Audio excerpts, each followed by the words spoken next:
Welcome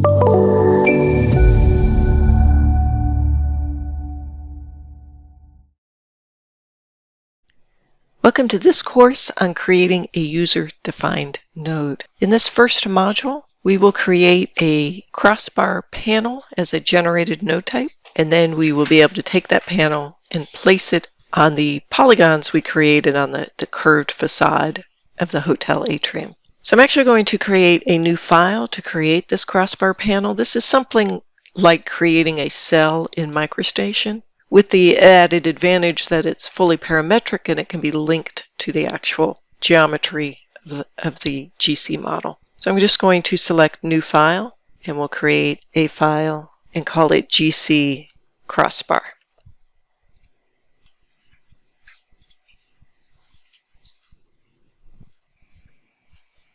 Now this is a new file in which I want to place GC nodes, and so the very first thing I need to do is create that base CS node. So I'm going to come up to the ribbon and select the Create Base CS tool. We'll just create it in the default design model and select OK. And we've got our base CS. And I'll go ahead and record that transaction. Now the next step is to create a polygon that will be the base geometry for this node. We want to attach the geometry to a polygon in our hotel model, and so we're going to start by creating that polygon. Now I can't just create a polygon. I'm going to need some points in order to generate the polygon. And to simulate that this is on a vertical facade, I'm going to create those in the XZ plane as opposed to the XY plane. So I'm going to change my active plane down here to the XZ plane. Then when I place points in the model, I'm actually placing them on that plane. So I'm going to come up to my point tool, and you can see I have a point on my cursor, and I can basically just arbitrarily place it wherever I want in the model. So the exact placement, of course, is not important. Probably you want to roughly be the size of a typical panel, so you just kind of watch your AccuDraw values here. So, something around 10 or 12 feet in height, and then maybe 10 feet in width. And we'll just place 4 points. They don't need to be square in any way, but they do need to be placed in a clockwise direction, starting at the lower left. Now, because I placed those on that XZ plane, they are planar. And we know that in our model, we don't necessarily have planar polygons. So in order to make sure I simulate the conditions I have, I'm actually going to move one of these points out of plane so that we simulate that. So I'm just going to use the Move tool here, and I can grab one of those green axes and just simply slide that point out of plane. And I'll go ahead and record that set of transactions. We now have the 4 points that will generate the polygon. So I'm going to go to my node types, and I'm going to place the polygon node on the graph. And I'm going to use by vertices as the technique, and I simply need to link my input to each of those points. And we want to do it in order, so that our polygon is drawn in the correct order. Now from here on out, we want to make sure all the geometry we generate is generated from this polygon. In other words, we do not want to use these 4 points or the base CS as an input. Everything needs to be generated from the polygon. So I'm actually going to select my 4 points there. I'm going to right click, and I'm going to select Is Construction. That's just to remind myself that those are constructions and they're not to be used to generate geometry. And in fact, although we'll use that initial polygon, it is not part of the final geometry, and so I'm also going to make that a construction.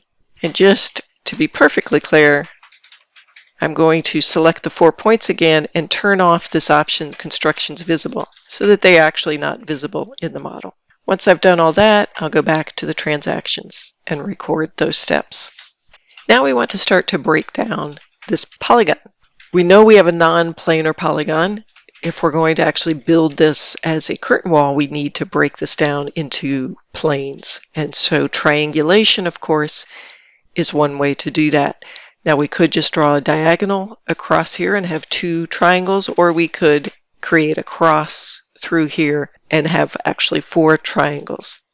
And the only thing we have to be careful of there is that we want those points to intersect at the center. So what we're going to do next is place a point that is the center of these four vertices. So let's go back to our node types, and I'm going to place a point node on the graph. I'm going to actually rename this point as point center. And we're going to use a technique here which is Centroid of Set. So then we just have to provide the points which are the set that we're to find the center of. Now, as I said, we can't go back and use those initial 4 points. We need to tie this to the polygon. So if I look at some of the outputs of the polygon, I can select its vertices. So I'm going to pin that to my node and then just link that to my point center node here, and we can see we've got a point at the center of the graph. Switch this to my wireframe. Might be a little easier to see at this point. And now we're simply going to draw a line from each of these vertices to that center point. So I'm going to place a line on the graph. Our technique will be by points. Our start point can again be our polygon 1 vertices, and the end point will be our center point. Now we've got 4 triangles, each one of which is planar. And we'll go ahead and record that transaction. Now we can use that line to create our actual crossbar. So I'm going to go back to my node types. And for this, I'm going to use a cone. So we have a cone type solid. I'm going to place that on my graph. I'm going to actually rename this to crossbar. And we're going to use the technique by line. And I can simply link that to those construction lines, and then I can give this a start radius and an end radius. So I'm going to hard code this in as a start radius. So I'm going to use 0.75, and for the end radius I'm going to use 0.5. And you can see our crossbar there. I'm going to also pin my part input to the node, so I can actually assign family and part to this cone as well. So for instance, I could put the curtain wall frame material as the part on this node. Now, if we were to continue and generate this node type as we have created it here, those radiuses of the code would be basically hard-coded into the node. You wouldn't have the option to change them on placement. However, if we create sliders for those inputs, then that will be part of the generated node type, and you will be able to change them on placement. So let's go ahead and do that. Let's add a slider to the graph, and we're going to call this first slider the start diameter. So we're going to actually define the diameter of that cone, and then we'll use that to define the radius. So I'm going to double click, take a look at its properties. So we'll start with a value of 1, remembering I'm working in feet here. You might want to use something like 0.2 if you're in meters. I'm going to put the minimum value at 0 and the maximum value at 1.5 and my resolution at 0.1. Another option you can use here is to put your resolution at 1 divided by 12, and that means you're actually incrementing in 1-inch intervals. And we'll go ahead and snap to ticks, and we'll put that resolution in the same way. And now you can see I can slide my slider along, and I'm actually in 1-inch increments there, shown in decimals of a foot.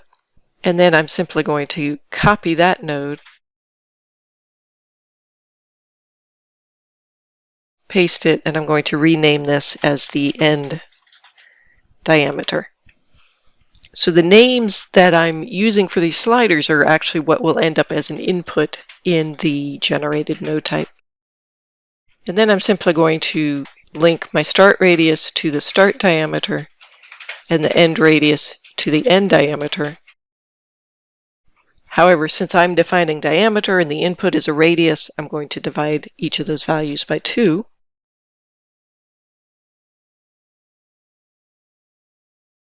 And now I have something where I can change my slider there and affect that crossbar. And let's go ahead and record that transaction. So that gives us the framework of our panel here. Next, we're going to add an actual glass panel to that. So we're going to go back to our node types, and we're going to use a B-spline surface node. So I'll go ahead and put that on the graph. And I'm going to rename this as the surface glass. We're going to use the ruled technique, and that basically needs a start curve and an end curve. So for our start curve, we're going to use our line 1. Now remember, there's 4 lines there, so it's actually going to do this for each of those lines. And basically what we want to do is create a ruled surface to the next line. So our end curve is actually also going to be line 1. However, we want to sort of rotate that list by 1 index. So I'm going to link that to line 1. And then I'm going to use a function which is the dot rotate. This basically rotates the list, or the indexing of the list, and I'm going to put a value of 1 in parentheses. And you can see now it's basically created a ruled surface between the first line and the next line. Again, I'm going to pin my part to the node, and I'm going to set this part as my curtain wall glazing. And you can see we get the glazing color there. And we'll go ahead and record that transaction. So we've modeled the geometry we need for our crossbar node. In the next session, we'll actually create the generated node type. If you found this video helpful, please give it a like. If you want to see more such series, consider subscribing to our channel. Thank you, and see you next time.